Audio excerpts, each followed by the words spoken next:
had your train ride and you've got to a very small Welsh mining village. What was it like getting off the train at that point and being led into, it was a hall you said, is that right? Yes, a miners' club. Was there any trepidation at this point, or are you still Yes, thinking, by then I think all of us were, wishing we were back home because it was such a culture shock.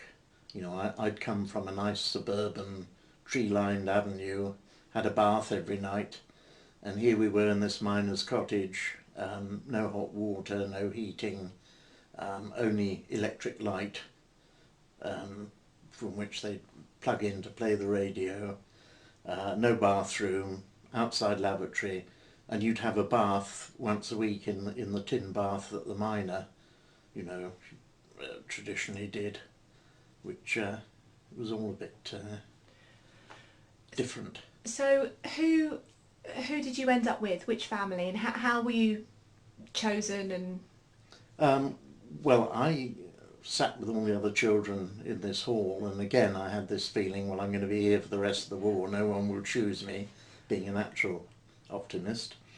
And in fact, a miner and his wife who'd came in their best clothes, which I even noticed, at the time, that they were very well dressed. Then I realised that he only had two lots of clothes, his mining clothes and his best, Sunday best. And they picked me and another boy, also from my school, who I hadn't known beforehand. And so there was a bit of company. And they took us back to their cottage, which was just 100 yards away. Well, I was glad that anyone had chosen me.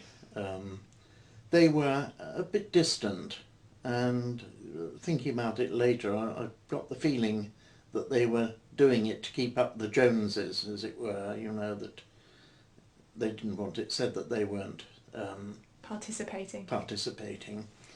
So, but they weren't bad, they weren't unkind, but they were a bit distant. They talked Welsh to each other over our heads, a thing which my mother noticed when she visited me later on, and that was a bit sort of off-putting. did they have children themselves? Yes, they had one daughter who was 13, who was absolutely horrible. She used to beat me up, take my pocket money, and every week they'd go to the mother and father would go to the miners' do, and drink beer and lemonade and things, and that would be her occasion to beat me up.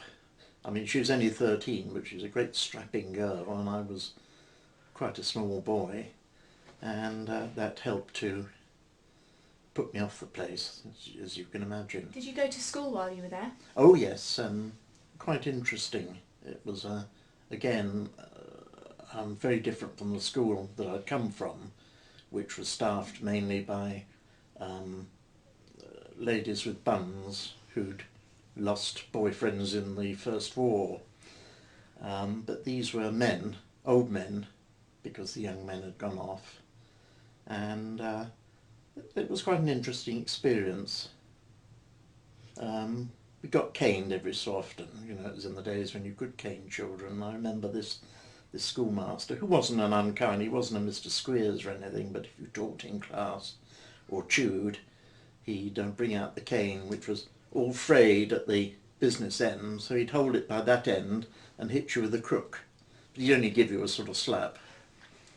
It stung a bit, but it wasn't what you call a vicious beating. How long were you with this family? I was about a year, and in fact the reason that I came back was because my mother came down to visit me. She didn't like what she saw, she didn't like the Welsh, they didn't particularly like her, because my mother liked to drink, and she'd go into the local pub and slap £0.50 down on the table and demanding ringing tones of whisky and soda. And of course coal miners' wives just meekly drank lemonade at social functions. And she also didn't like the fact that she'd always brought me up a little bit to be a Lord Fauntleroy. I had to sort of have a cap which I would raise to her women friends, and gloves and an overcoat, and always had to look smart. And of course I was quite a little scruff by the time I'd been 9 months or so in Wales, and she didn't like the fact that I wiped my nose on my sleeve instead of using a handkerchief. Because one of the interesting things was that when you got there, they dressed you up as the local kids would be. In order to fit in? In order to fit, well, because that's the way they thought children Ah. should be. So you had your head shaved with a little fringe at the front, a grey suit, short trousers, and great thumping boots with Blakeys in the sole, you know, so that they wouldn't wear out very quickly. And of course, as kids, we picked up the Welsh accent in no time, so we just sort of faded into the background. So your mum must have got quite a shock when Yes, yes, to see this little boy with a wiping Welsh his accent. nose on his sleeve and talking in a Welsh accent. Were you evacuated again after you came back in 41 to London? That's right. And then did you have to do it again? Yes, because what happened, my mother had brought me back, for which I was extremely grateful. And then we had an enormous air raid with landmines and things, and my mother was quite hysterical. I don't blame her. I thought it was all great fun. This wasn't the Blitz though. This was Yes, it was. Oh, it was the Blitz. Yes. Okay. Yeah, and my school friends that I left behind sort of introduced me to the pastime of collecting shrapnel from the bombs. You know, you'd find it in your garden and in the street. And so they had some bombing while I'd been away, but I think it had eased off a bit. But then suddenly we had this enormous air raid, and my mother decided I must be evacuated again, and of course sent me, as it turned out, back to South Wales. Did you go? Did you end up at the same family? Oh no! This was a different Okay. part of. It's still in Glamorganshire, but it was a rather odd family. The woman was an Irish woman with 3 daughters, two of them grown up. She already had 3 evacuees, and after I went there, she managed to get another one. And the reason being, you see, that each evacuee had his own ration book, so she could cream off the eggs and what she described as the best butter, and we got bread and margarine and powdered eggs. She wasn't cruel or anything, but you know, she was fallible, shall I say. It wasn't a dirty old village like the one I'd been to before. It was quite rural, and the coal mines, it was a mining village, but the coal mines were out of sight over the hill somewhere, and so it was really being evacuated to the country.